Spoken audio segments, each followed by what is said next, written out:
એ વાત સાચી છે કે ગુજરાતમાં ભૂતકાળમાં બધા મુખ્યમંત્રીઓ ડાંગ જેટલી વખત ગયા હશે એના કરતા વધારે વખત હું ગયો છું.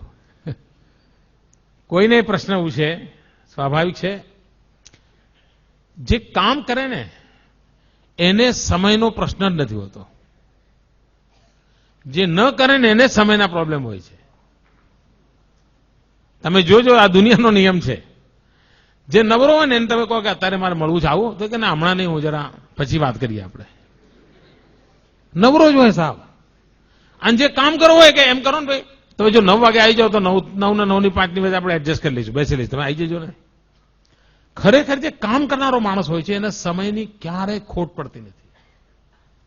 ભરપૂર સમય છે આપણી પાસે, આપણને સમયનો ઉપયોગ આવડતો નથી. વિદ્યાર્થી મિત્રોને મારી વિનંતી છે કે જો તમને શક્ય હોય તો બેન્જામિન ફ્રેન્કલિનનું જીવન વાંચજો. એ અમેરિકાના રાષ્ટ્રપતિ હતા. આમ તો જીવન ચરિત્રો વાંચવા જોઈએ, પણ એમના જીવન ચરિત્રના અંદર વિશેષતા છે. એમને પોતાને શું થતું, કામ બહુ કરે પણ લોકો ફરિયાદ કરે કે તમે આ નથી કરતા, તમે મળતા નથી, તમે એટલે પછી એમને થયું કે હાડું આટલું બધી મહેનત કરું તો એમ મને તો ફરિયાદો જ આવ્યા કરે છે.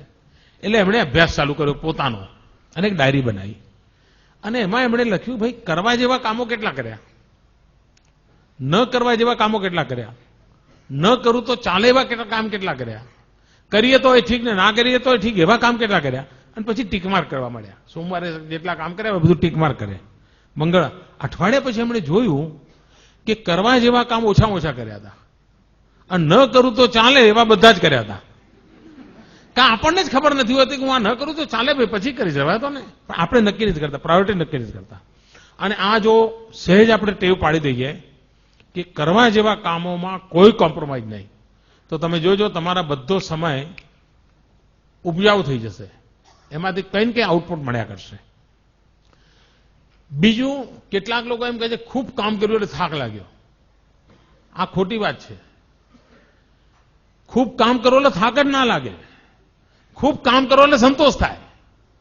તમને સાહેબે હોમવર્ક આપ્યું હોય, વધારે આપ્યું હોય, પણ જો પૂરું કરો એટલે કેવું હાશ એવું થાય છે કે નહીં?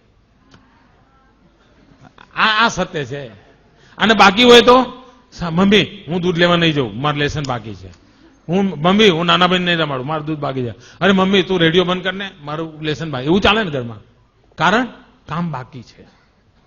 ખરેખર કામ કર્યાનો થાક હોતો જ નથી, કામ કર્યાનો સંતોષ હોય છે. અને જીવનમાં તમે જોજો, કોઈ દિવસ કામનો થાક લાગે જ નહીં. આ ખોટું ભ્રમ છે. બહુ કામ છે, થાકી ગયો. કાં તો પછી તમે ન કરવાના બધું કરતા હો તો થાકી જતા હો. અને તેથી સમયનો ઉપયોગ કેવી રીતે કરવો, સમય બરબાદ ન થાય એના તરફ આપણું ધ્યાન હોવું જોઈએ. મને યાદ છે એકવાર હું કેકા શાસ્ત્રીજી, તમે નામ સાંભળ્યું હશે, બહુ જ મોટા આ રાજ્યના ખૂબ મોટા વિદ્વાન, એમની સાથે એકવાર હું પ્રવાસમાં ગયેલો અને લગભગ 10 દિવસનો મારો પ્રવાસ હતો. અને મને એમ કે આ વડીલની સેવા કરવાનો મને અવસર મળ્યો છે, એમની સેવા કરું. એ વખતે એમની ઉંમર લગભગ 85-90 ની આસપાસ તો હશે. એ ગુજરી ગયા હતા, એમની ઉંમર 102 વર્ષ હતી અને આપણે એમની શતાબ્દી ઉજવી હતી. એમણે 250 કરતા વધારે ગ્રંથો લખેલા હતા. તો મેં એમને 10 દિવસ બરાબર ઓબ્ઝર્વ કર્યા. તમને આશ્ચર્ય થશે, એમણે શબ્દકોશ લખ્યો છે, ગુજરાતી શબ્દકોશ. માનો કે રેલવે ફાટક હોય અને રેલવે ફાટકમાં અમારી ગાડી ઉભી રહી હોય, તો આપણે શું કરીએ? ઉભા રહીને નીચે લટાર મારીએ, યા ત્યાં સિંગ ચણાની લારી હોય તો ત્યાં જઈએ, ક્યાંક ટમેટા મળતા હોય તો એ જઈએ, એવું બધું કરીએ ને.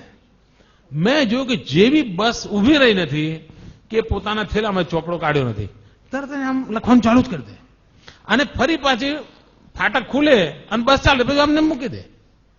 મને એમ થાય કે આ માણસ સમયનો કેટલો બધો ઉપયોગ કરે છે. રાત્રે ક્યાંય પહોંચવાનું હોય, ધર્મશાળામાં ઉતરતા, તો હું એમના માટે કે પથારી લેવા જઉં, એ પહેલા તો એ પોતાનું જે થેલો હતો એનું ઓછું કરીને સુઈ ગયા હોય. મારે એમને રાત્રે ઉઠાડવા પડે, કશું નહીં, કોઈ અપેક્ષા જ નહીં. ત્યારે હું જોતો હતો કે આ વ્યક્તિ આટલું બધું કામ કેવી રીતે કરી શક્યા હશે. સમયનો એટલો અદભુત ઉપયોગ કરતા હતા એ. મેં એટલા આમ અને બારીકાઈથી મેં જોયું છે એને. અને મને તાજ્જુબ હતું. અને એમના જીવનક્રમની અંદર પૂજા પાઠ, લેખન, વાંચન, આ ચીજમાં કોઈ 1 મિનિટનો ફરક નહોતો પડતો. અને 10 દિવસનું એટલું હેક્ટિક શેડ્યુલ હતું. એ ઘરે રહીને જેટલા કામ પૂરા કરતા હતા એટલા જ કામ એમણે પ્રવાસમાં પણ પૂરા કર્યા.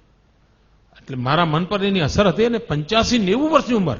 આપણા ઘરમાં આપણા દાદાજી 85-90 વર્ષના હોય તો શું કરતા હોય તમને ખબર છે ને?